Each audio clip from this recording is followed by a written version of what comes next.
সম্মানিত দর্শক, আপনাদের সবাইকে শুভেচ্ছা জানিয়ে শুরু করছি আমাদের আজকের বিশেষ আয়োজন। আমাদের স্টুডিও থেকে আপনাদের সঙ্গে আছি আমি এম এ নোমান। আজ অতিথি হিসাবে আমাদের স্টুডিওতে উপস্থিত আছেন গণপ্রজাতন্ত্রী বাংলাদেশ সরকারের ধর্ম বিষয়ক মন্ত্রণালয়ের মাননীয় উপদেষ্টা ডক্টর আ.প.ম খালিদ হোসাইন। ডক্টর খালিদ হোসাইন একজন ইসলামিক স্কলার, সুবক্তা ও সুলেখক। পেশাগত জীবনে তিনি বিশ্ববিদ্যালয়ের একজন সম্মানিত শিক্ষক, পাশাপাশি তিনি মাসিক আত-তাওহীদ পত্রিকার সম্পাদক। তার প্রকাশিত গ্রন্থের সংখ্যা 20টিরও বেশি। কাজে আজ কথা না বাড়িয়ে আমরা চলে যাচ্ছি আমাদের সম্মানিত অতিথির কাছে। মাননীয় উপদেষ্টা, আপনাকে আমাদের স্টুডিওতে আমার দেশের পক্ষ থেকে এবং আমাদের সম্মানিত দর্শকদের পক্ষ থেকে সালাম এবং শুভেচ্ছা জানাচ্ছি। ধন্যবাদ আপনাকে। আজ আমরা আপনাকে পেয়ে অনেক আনন্দিত। আমরা আসলে ধর্ম বিষয়ক মন্ত্রণালয়, পবিত্র হজ ব্যবস্থাপনা এবং এই সংক্রান্ত বিষয়গুলো আপনার কাছ থেকে জানতে চাবো, যেটা আমাদের পাঠকদেরও চাওয়া, দর্শকদেরও চাওয়া। জি। প্রথমেই আমরা আপনার কাছে আসি। প্রতি বছর হজ মৌসুম আসলে আমাদের সামনে যেই বিষয়টা আসে হজের ব্যবস্থাপনা, এবং আপনি জানেন যে বিগত বছরগুলোতে হজ ব্যবস্থাপনা, হজ যাত্রীদের করুণ আর্তনাদ, আমরা অনেক সময় দেখেছি এহরামের কাপড় পরেও অনেক হজ যাত্রী বিক্ষোভ করতেন, আন্দোলন করতেন, সংগ্রাম করতেন, এবং অনেক হজযাত্রীর টাকা নিয়ে অনেক এজেন্সি মালিকরা পালিয়ে গেছে। এই বছর এই ধরনের কোনো সংবাদ আমাদের চোখে পড়ছে না। আপনাদের হজ ব্যবস্থাপনা নিয়ে, হজের মৌসুম নিয়ে কর্মপরিকল্পনা, কর্মপদ্ধতি এবং আপনাদের উদ্যোগ কী ছিল আপনাদের সরকারের পক্ষ থেকে? ধন্যবাদ আপনাকে। আমরা 2025 সালের হজ ব্যবস্থাপনায় যখন হাত দিই, আমরা একটা ম্যাপিং করি যে আমাদের এখানে কী কী সমস্যা হতে পারে, কী কী প্রবলেম আমরা ফেস করতে পারি, এটা আমরা একটা নোট ডাউন করেছি। এবং আমার মন্ত্রণালয়ের সচিব মহোদয়, হজ উইংয়ের অভিজ্ঞ কর্মকর্তাবৃন্দ বসে আমরা পুরো পরিকল্পনাটাকে আমরা ঢেলে সাজাই। এবং এক্ষেত্রে আমাদের মাননীয় প্রধান উপদেষ্টা মহোদয় আমাদেরকে দিক নির্দেশনা দেন, মনিটরিং করেন, মাঝে মধ্যে আমাদের ডেকে নিয়ে আমাদেরকে দিক নির্দেশনা দেন। এই ঘর ভাড়া করা, সৌদি গভর্নমেন্টের সাথে চুক্তি, তারপরে হজ প্রোভাইডার এজেন্সিগুলোর সাথে চুক্তি, পরিবহন কোম্পানিগুলোর সাথে চুক্তি, ভিসা ব্যবস্থা করা, সবগুলো আমরা বসে সুনির্দিষ্ট ছক অনুসারে আমরা এটা সম্পন্ন করেছি। এবং মাননীয় প্রধান উপদেষ্টা আমাদেরকে বলেছেন একজন হাজিও যেন, নিবন্ধিত হাজি যেন ঢাকায় না থাকে। আমরা এভাবে অগ্রসর হয়েছি এবং আলহামদুলিল্লাহ আমরা সফলতার মুখ দেখেছি এবং জনগণের সন্তুষ্টি আমরা পেয়েছি। জি, ধন্যবাদ স্যার। আমরা আরেকটা কোশ্চেন আপনার কাছে জানতে চাচ্ছি যে আপনার গত বছরের তুলনায় যে মূল্যস্ফীতি বা জিনিসপত্রের দাম বৃদ্ধি, ডলারের উচ্চ মূল্য, তো সেই ক্ষেত্রে আপনাদের পক্ষ থেকে, সরকারের পক্ষ থেকে এবার হজযাত্রার ব্যয়ভারও কিছু কমিয়ে আনতে সক্ষম হয়েছেন। এটা আপনাদের কী ধরনের মেকানিজম কাজ করছে এবং এটা কীভাবে আপনারা সফল করলেন? আমরা দায়িত্ব নেওয়ার পরেই হজের খরচটা সাশ্রয়ী করার জন্য নানা উদ্যোগ গ্রহণ করি। বাংলাদেশ বিমানের সাথে আমাদের 3-4 বার বৈঠক হয়েছে, এনবিআরের সাথে বৈঠক হয়েছে, এবং বেসামরিক বিমান চলাচল কর্তৃপক্ষের সাথে আমরা বৈঠক করেছি। এনবিআর একটা চার্জ ছিল, আমরা অনুরোধ করে এটা কমাইছি। বেসামরিক বিমান চলাচল কর্তৃপক্ষের একটা ছিল, ওইটা আমরা কমিয়েছি। বিমানের ভাড়া ছিল 1,94,000 টাকা আপ ডাউন, আমরা এটাকে ওনাদের সাথে আলাপ করে 1,67,000 টাকা, 1,67,000 টাকা নির্ধারণ করেছেন। এটা আমরা মেনে নিয়েছি। আবার ঘর ভাড়ার ক্ষেত্রে আরামপ্রদ অথচ রেট কম এরকম বাড়িগুলো আমরা ভাড়া করেছি কাবা শরীফের অনতি দূরে। 2টা প্যাকেজ আমরা সরকারিভাবে করেছি, বেসরকারি 3টা প্যাকেজ হয়েছে। ফলে ওদিকেও আমরা ঘর ভাড়ার ক্ষেত্রেও আমরা কম ভাড়ায় ভালো ঘর আমরা সংগ্রহ করতে সক্ষম হয়েছি। টোটাল মিলে আমাদের প্যাকেজের মূল্য গত বছরের তুলনায় অনেক কমে গেছে। এবং আপনি জেনে খুশি হবেন, ধর্ম মন্ত্রণালয় হাজিদের নিয়ে ব্যবসা করে না, আমরা কেবল সেবা দিই। এক্ষেত্রে 10 জুলাই আমাদের হাজি সাহেবানরা সর্বশেষ ফ্লাইট করে ঢাকা চলে আসবেন, এরপর আমাদের আর কোনো হাজি থাকবে না। আমাদের প্রায় এখন 70-75 হাজার হাজি ফেরত আসছে। আগামী 10 তারিখের ভিতরে বাকিগুলো আসলে 87,100 জন হাজি দেশে ফিরে আসবেন।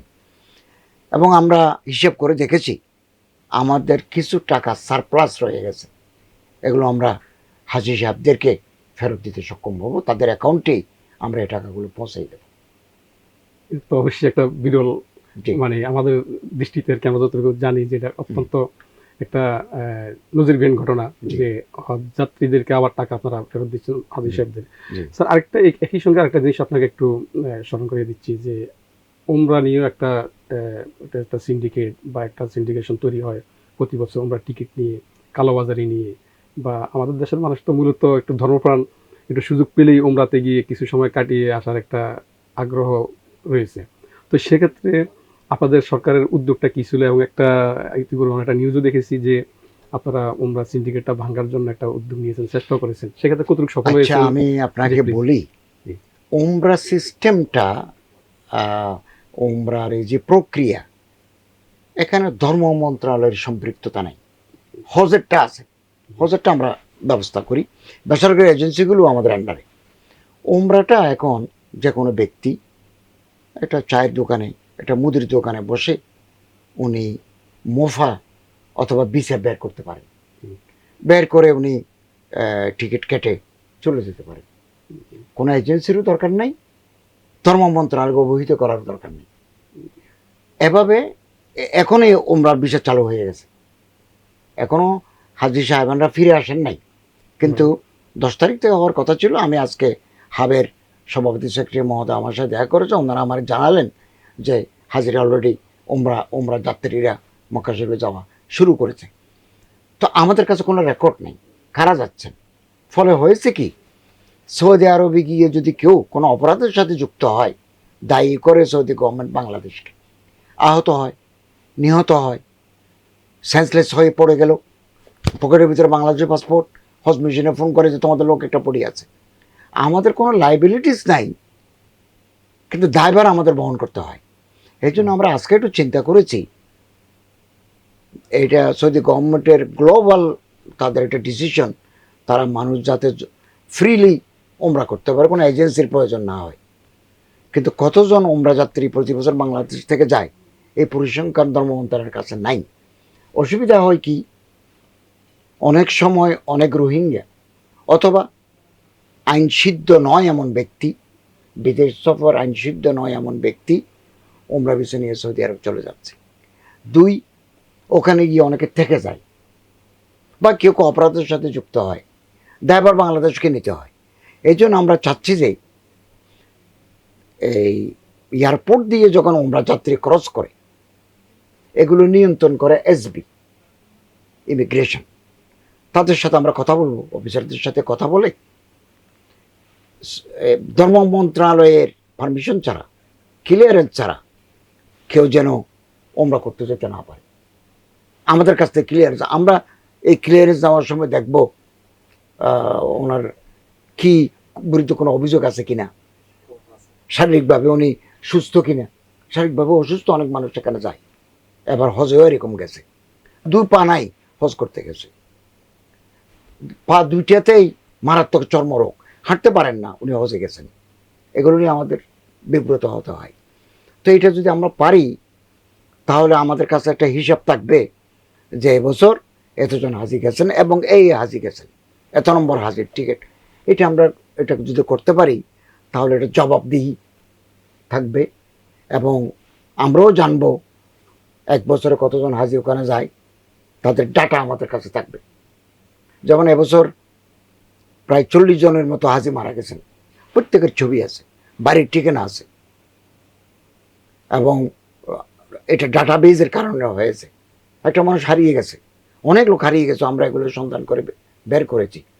তো উমরাটা যদি আমরা এসবির সাথে বসে ঠিক করতে পারি, তাহলে আমরা এখানে সিন্ডিকেট থাকবে না, সিন্ডিকেশন থাকবে না, এবং একটা হিসাব আমরা রাখতে পারবো এবং ওনাদের নিরাপত্তার ভারটা আমরা নিতে পারবো।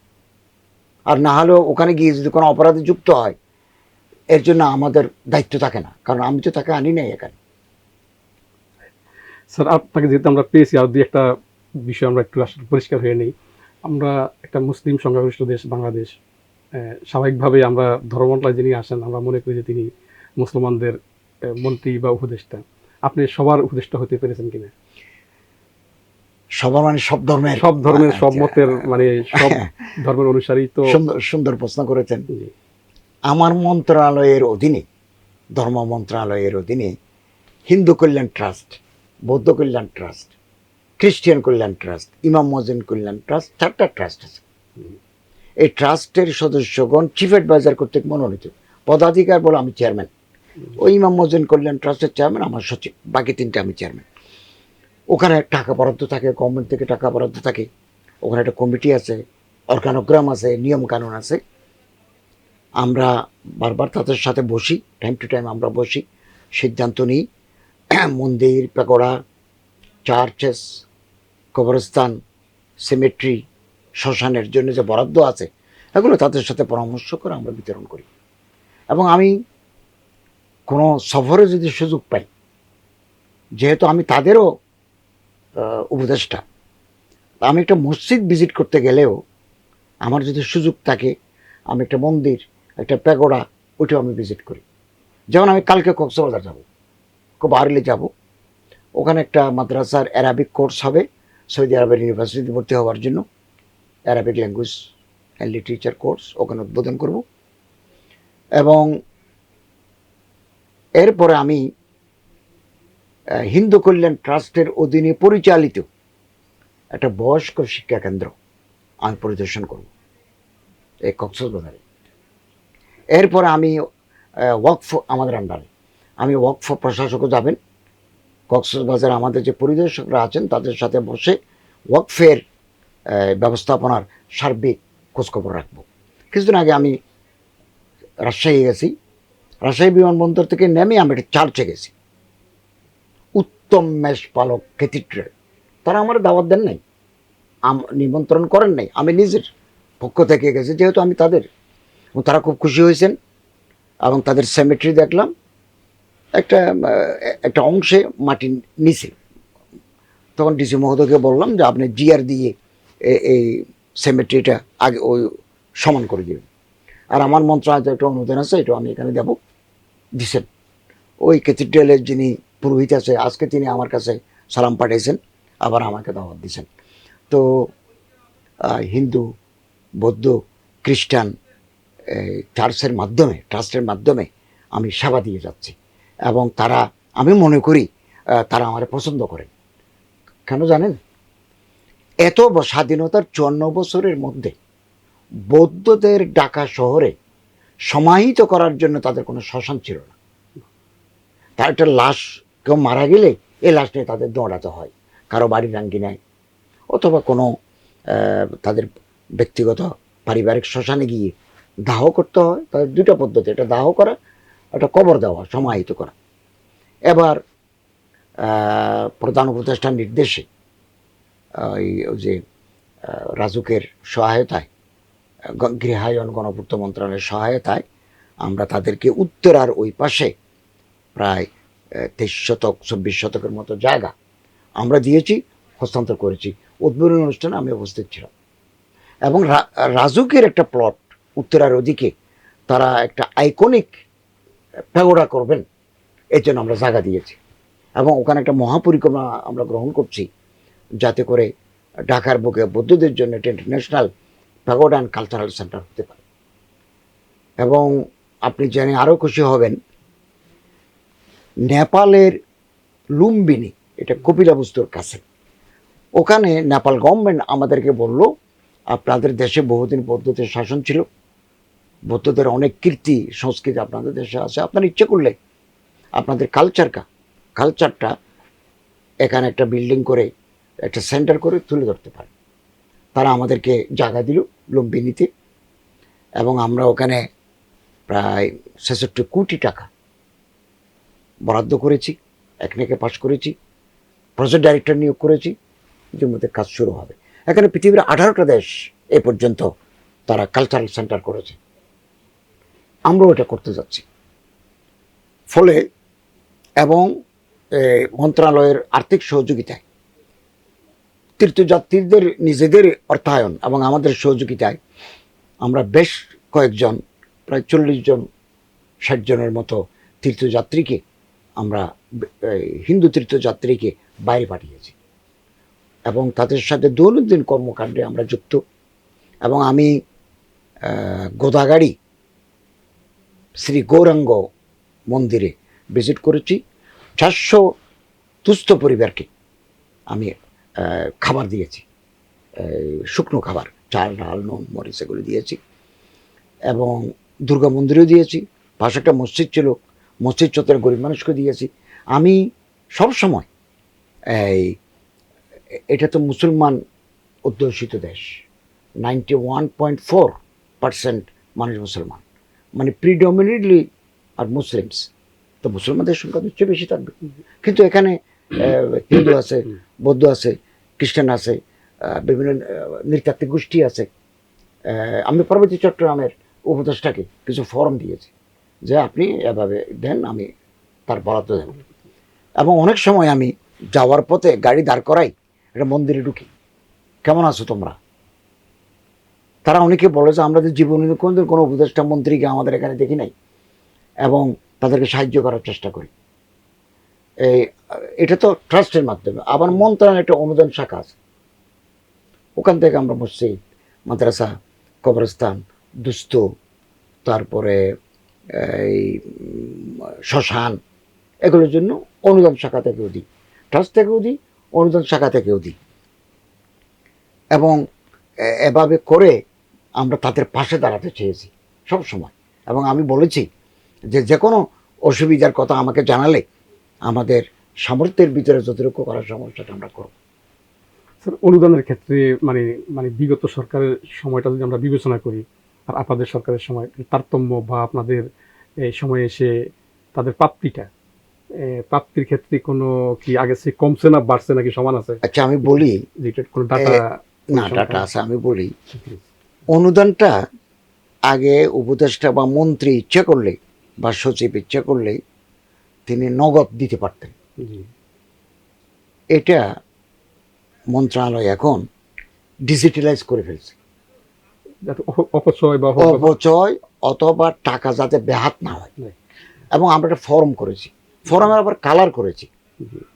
সবুজটা হচ্ছে মসজিদ, নীলটা হচ্ছে পেগোড়া, আরেক কালার মন্দির, সাদা দুস্থ, 24-25 আলাদা ক্রমিক নম্বর।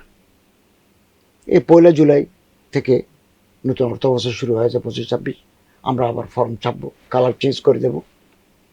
এবং ওখানে মন্দির বা মসজিদের নাম, ঠিকানা, ব্যাংকের অ্যাকাউন্ট, মন্দিরের নামে অ্যাকাউন্ট, ব্যক্তির অ্যাকাউন্ট হলে হবে না, রাউটিং নাম্বার, তারপরে মোবাইল নাম্বার, যিনি সভাপতি, সেক্রেটারি, পুরোহিত, ওনার মোবাইল নাম্বার, যেটা একটি মোবাইল নাম্বার, এরপর ওনার স্বাক্ষর, এরপরে চেয়ারম্যান অথবা ইউএনও অথবা ডিসির সত্যায়ন, এটা করে পূরণ। এবং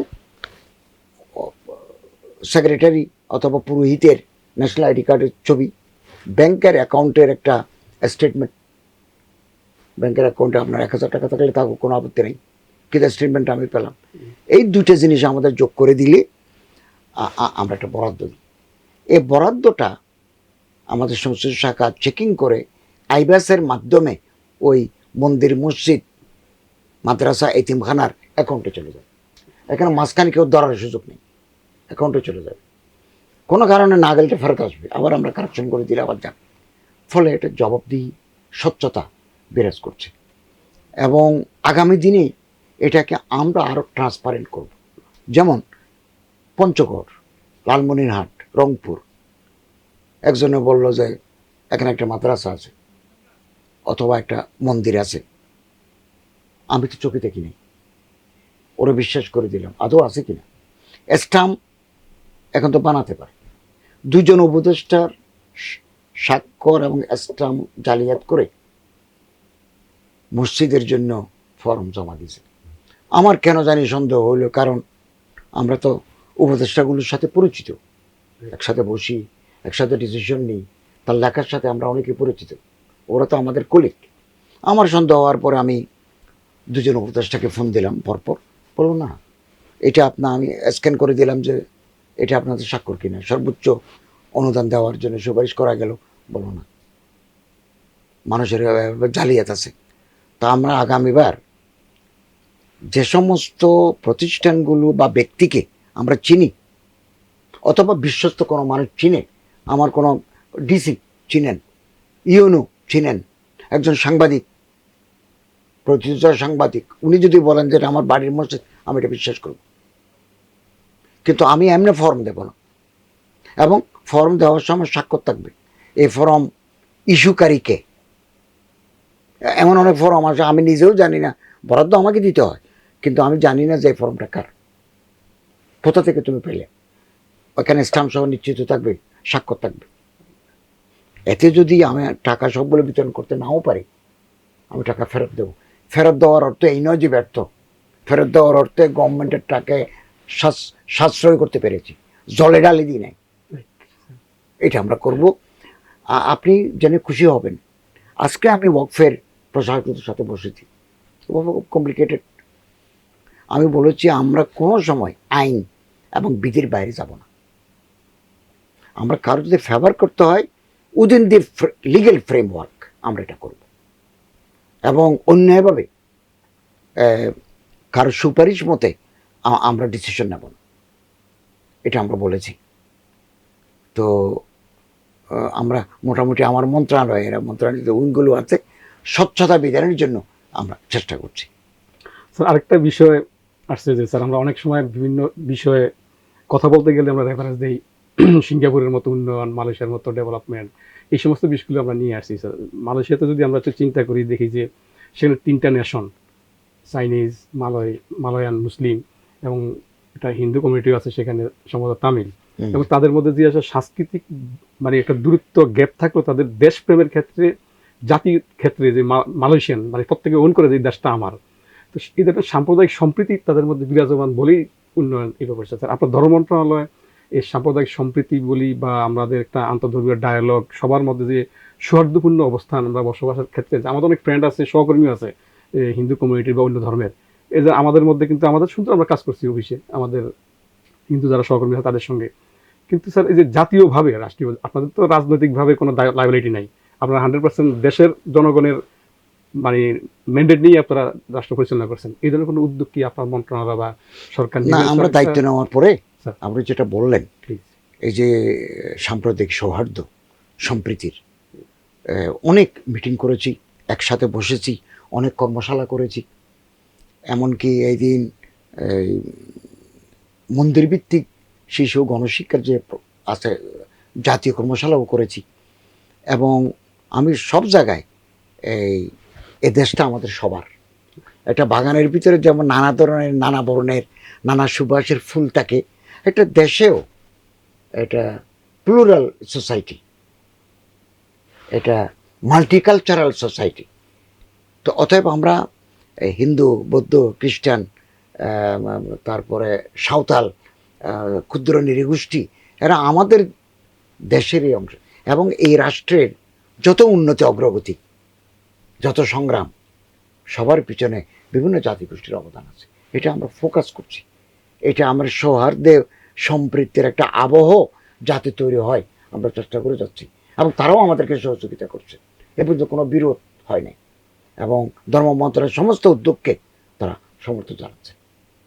বিভিন্ন সময় আপনার অনেকগুলো লেখাতে আমরা পেয়েছি যে আমাদের যেই এটা জাকাত ব্যবস্থাপনা আছে অর্থনীতির ক্ষেত্রে, এটা বিশাল ভূমিকা রাখতে পারে, যেহেতু আমাদের একটা বৃহৎ অংশেই সমাজের জাকাত দিয়ে থাকেন, কিন্তু প্রপার ইউটিলাইজটা ব্যবহার ক্ষেত্রে প্রপারলি হচ্ছে না, এবং ব্যয়ের ক্ষেত্রেও সেখানে কোনো স্বচ্ছতা আসতেছে না। এই ধরনের স্যার আপনার মন্ত্রণালয় থেকে তো যেন একটা উদ্যোগ ব্যবস্থাপনা। আমি আপনাকে বলি, খুব প্রাসঙ্গিক কথা বলেছেন। ধর্ম মন্ত্রণালয়ের অধীনে ইসলামিক ফাউন্ডেশনে একটা জাকাত বোর্ড আছে। আমি জাকাত বোর্ডকে সম্প্রতি রিকনস্টিটিউট করেছি, স্কলারদেরকে এনে, অভিজ্ঞ মানুষদেরকে এনে পুনর্গঠন করেছি, এবং জাকাত একটা নীতিমালা আছে আমাদের রিটেন, আমি আপনাকে দেব।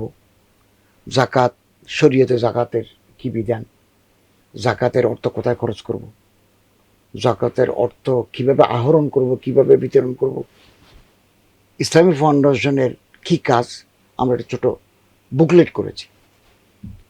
গত অর্থ বছরে আমরা 11 কোটি টাকা জাকাত সংগ্রহ করেছি। এটা একেবারে নমিনাল, ভলান্টারিলি যারা দেয় তারা দিল, অথবা আমরা অ্যাপ্রোচ করে যদি কিছু টাকা নিই, এগুলো জমা হয়। অনেকে জানেও না এখানে যে একটা জাকাত বোর্ড আছে। ব্যক্তিগতভাবে আমি দুই একজন শিল্পপতিকে বলেছি যে আপনারা এখানে জাকাত দেন, কম্পিটেন্ট অথরিটি করতে এগুলো বিলে হয়, তারা দিয়েছেন। আরও অ্যাপ্রোচ করব। তো 11 কোটি টাকা আমরা 80% জাকাত আমরা জেলা প্রশাসকের মাধ্যমে, একটা কমিটি আছে, জেলা প্রশাসক চেয়ারম্যান, ইসলাম ফাউন্ডেশনের কর্মকর্তা, সদস্য সচিব, আরও লোক আছে, ওনারা বসে 80% জেলাওয়ারি হাত থেকে 80% তারা লিস্টি করে গরিব দুঃখী মানুষকে বিতরণ করেন। এটা এমন মতো বেশি নয়, 3,000, 5,000, 6,000, 10,000। তো পুরো বাংলাদেশে যেই এলাকায় জাকাত সংগ্রহ বেশি, সে এলাকায় একটু বরাদ্দও বেশি, যেহেতু ওখানে সংগ্রহ বেশি হয়েছে। আর যে এলাকায় বরাদ্দ কম, আহরণ কম, ওই এলাকায় আমাদের বরাদ্দ কম। তো আমরা 11 কোটি টাকা ডিসবার্স করে দিয়েছি গেল অর্থ বছরে। এখন 2025-26 অর্থ বছর জাকাতের টাকা আসতে যাচ্ছে। আমরা ইসলামিক স্কলারদের নির্দেশক্রমে আপাতত নগদ টাকায় তাদেরকে দিচ্ছি। তো নগদ টাকা দিলে তারা যদি খাবার পর্যন্ত খাবার কিনবে, খাবারের পর্যন্ত কাপড় কিনবে। এবং টাকাগুলো আমরা অধিকাংশ ক্ষেত্রে ক্রস চেক, এটাকে আইব্যাসের মাধ্যমে করতে পারলে বেশি ভালো হতো, কিন্তু একটু সময় লাগবে আইব্যাসের ভিতরে ঢুকাতে। আপাতত আমরা ডিসি জেলা প্রশাসক মহোদয়কে বলে দিয়েছি যে আপনি ক্রস চেকে দিবেন। ক্রস চেকে দিলে ওই নামে অ্যাকাউন্ট খুলতে হবে, ওই নামে আইডি লাগবে। একটা ক্রস চেক নিয়ে ব্যাংকে গেলে এখানে যে নাম আছে এই নামের যদি আইডি না মিলে তারা দেবে না, এটা তো তুমি নয়, এটা তো অরিজিনাল মানুষ আছে। অতএব এ টাকা আত্মসাৎ হওয়ার সুযোগ নেই। এ করে আমরা আগামী বছর 25 কোটি টাকা বিতরণ করব। আর যদি আমরা যদি আরও বেশি কালেকশন করতে পারি তাহলে আরও বেশি হবে। এবং ওই টাকাগুলোর ক্ষেত্রে যে সমস্ত স্টুডেন্ট একেবারে হতদরিদ্র, বই কিনতে পারে না, জামা গায়ে দিতে পারে না, স্কুল মাদ্রাসার ফি দিতে পারে না, এদেরকে আমরা একটু অগ্রাধিকার দিই। আমরা বলে দিই যে স্টুডেন্ট, ছেলে হোক মেয়ে হোক, জাকাতের টাকা কিন্তু অন্যান্য ধর্মের লোকদেরকে দেওয়া যায় না। এটা absolutely for the poor Muslims. অন্যান্য সম্প্রদায় দেওয়ার জন্য আমাদের আলাদা বরাদ্দ আছে। এবং আপনি জেনে খুশি হবেন, দুর্গাপূজার সময় অতীতের কোনো গভর্নমেন্ট 4 কোটি টাকা দেয় নাই সনাতন ধর্মের দুর্গাপূজাগুলোকে। গত বছর আমরা আগে দিতেন 2 কোটি, একবার 3 কোটি দিছি, এবার আমরা 4 কোটি টাকা দিয়েছি। তারপরে বৌদ্ধদের অনুষ্ঠান আমরা টাকা দিয়েছি, খ্রিস্টানদেরও আমরা এভাবে দিই, যাতে তারা ধর্মীয় ভাব গাম্ভীর্যে আনন্দের সাথে, বিভিন্ন সম্প্রদায়ের তো গরিব মানুষ আছে, দরিদ্র মানুষ আছে। বড়দিন 25শে ডিসেম্বর বড়দিন, খ্রিস্টানদের মধ্যে তো গরিব মানুষ আছে, তার একটা নতুন জামা দরকার। বৌদ্ধ পূর্ণিমা, প্রবারণা, গরিব মানুষ আছে, তার তো একটা ভালো জামা দরকার, ভালো খাবার দরকার। আমরা এর জন্য ওই ট্রাস্টের মাধ্যমে, তাদের লোক মাধ্যমে আমরা এগুলো বিতরণ করে থাকি এবং স্বচ্ছতার সাথে করে থাকি। তো জাকাত সিস্টেমটাকে আরও আধুনিক, আরও জনবান্ধব করার জন্য সময়ের প্রয়োজন। আমাদের হাতে তো সময় নাই। আপনি একটা ফাইল যদি কোথাও দেন, ফাইলের পিছনে লেগে থাকতে হয়, না হলে এটা আপনার ছুটে যাবে, 2-3 মাস চলে যায়। হাতে তো সময় কম। যতটুকু সময় আছে এর মধ্যেই আমরা জাকাত আহরণ, জাকাত বিতরণের মাধ্যমে সীমিত পরিসরে দরিদ্র বিমোচন করার চেষ্টা করছি। একটু ভিন্ন প্রসঙ্গে যাচ্ছি। আপনাদের সরকার আসছে একটা মহান জুলাই বিপ্লবের মাধ্যমে 15 সাড়ে 15 বছরের একটা স্বৈর শাসকের অবসান ঘটিয়ে যে বিপ্লবের মাধ্যমে সরকার প্রতিষ্ঠিত হলো, সরকার আসলো। তো এক মানুষের প্রত্যাশা চাওয়া অনেক বড় বিশাল চাওয়া ছিল, বিশেষ করে তরুণ প্রজন্মের যে আত্মত্যাগ আত্মদান, তারা যেভাবে স্যাক্রিফাইস করছে তাদের লাইফ জীবনকে। স্যার আপনারা আপনাদের সরকার দায়িত্ব নিয়ে দায়িত্ব পালন করছেন, আপনিও একটা গুরুত্বপূর্ণ মন্ত্রণালয়ের দায়িত্বে আছেন, যেটা সব জাতিগোষ্ঠীর মানুষ এই মন্ত্রণালয়ের স্টেক হোল্ডার। আপনি এটা বিশাল চ্যালেঞ্জ, অবশ্যই আপনি স্যার দায়িত্ব নেওয়ার সময় একটা কর্ম পরিকল্পনা গ্রহণ করছেন যে আমি এই কাজগুলো করব, এই কাজগুলো এগিয়ে নেব। তো এই ধরনের কি কাজ আপনি করতে পারছেন, কিছু করতে পারেন নাই, যেগুলো আপনার করার খুব প্রবল আগ্রহ ছিল, ইচ্ছা ছিল, এখন হয়তো ভবিষ্যতে আপনি নিজেকে প্রশ্ন করবেন যে এই কাজগুলো আমার করা উচিত ছিল, করতে পারিনি, একটু বলবেন? খুব যুক্তিসঙ্গত প্রশ্ন করেছেন, কথা বলেছেন। সবগুলো সমাপ্ত করতে পারবো না, তবে ইনিশিয়েট করে দিতে চাচ্ছি, সূচনা করে দেব। যেমন ইমাম মুয়াজ্জিনদের জন্য আমি একটা ওয়াটার ট্রিটমেন্ট প্ল্যান্ট করতে চাচ্ছি, জায়গাও আমাদের আছে, কোম্পানির সাথেও আমরা কথা বলেছি। তো হাতে তো সময় কম, যাওয়ার আগেই যদি এটা আমরা করে দিই তাহলে পরবর্তী সময়ে এর লাভগুলো, কারণ আমাদের গ্রীষ্ম মৌসুমে মিনারেল ওয়াটারের ঘাটতি দেখা দেয়। যেই পানিগুলো যারা উৎপাদন করে তারা এখন বেশি গরম নাই, চলতেছে, কিন্তু যখন তাপ বেড়ে যায়, তাপদাহ যখন চলে, তখন এই পানির সংকট দেখা দেয়, তখন প্রচুর চাহিদা দেখা দেয়। আমরা এটা করতে পারলে এর লভ্যাংশ এখানে জমা হবে, এটা একটা কাজ করতে চাচ্ছি। ইমাম মুয়াজ্জিনদের জন্য একটা মসজিদ নীতিমালা, বাস্তবায়ন নীতিমালা প্রায় রেডি করে ফেলেছি, অর্থ মন্ত্রণালয়ের বেঠিকের জন্য দিছি। এটা আসলে তাহলে 2015 সালের পে স্কেল অনুযায়ী ইমাম মুয়াজ্জিনদের বেতন দেওয়ার জন্য আমরা প্রস্তাবনা পেশ করতে পারব।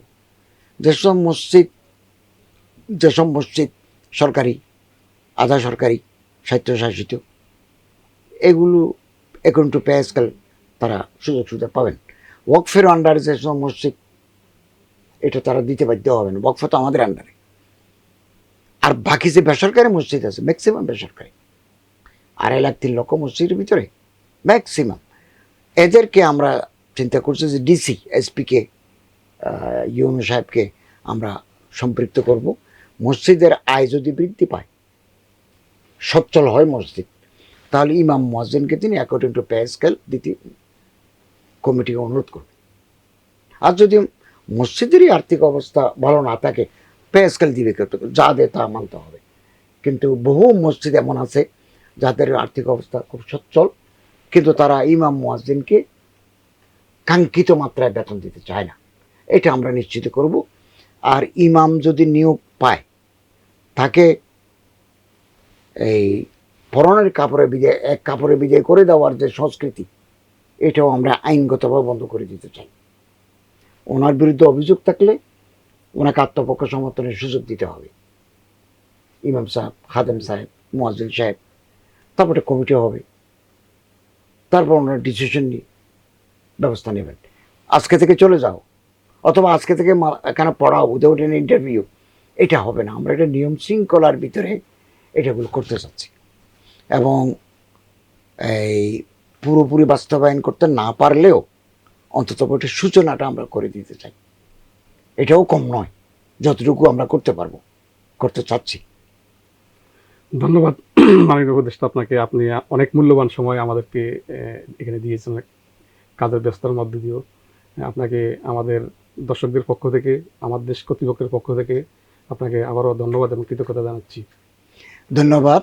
আমিও আপনাকে আন্তরিক অভিনন্দন জানাই। আপনার মাধ্যমে দৈনিক আমার দেশের দর্শক শ্রোতা যারা আছেন তাদেরকে অভিনন্দিত করি। আপনার প্রশ্নের মাধ্যমে আমার মন্ত্রণালয়ের গুরুত্বপূর্ণ বিষয়গুলো আমি উপস্থাপন করার সুযোগ পেলাম। আপনার প্রত্যেকে আন্তরিক অভিনন্দন। প্রিয় দর্শক, আজকের মতো এখানে বিদায় নিচ্ছি। আবারও দেখা হবে নতুন কোনো বিষয় নিয়ে, নতুন কোনো অতিথি নিয়ে। সেগুলো তো আপনারা ভালো থাকুন, সুস্থ থাকুন। আল্লাহ হাফেজ। আসসালামু আলাইকুম।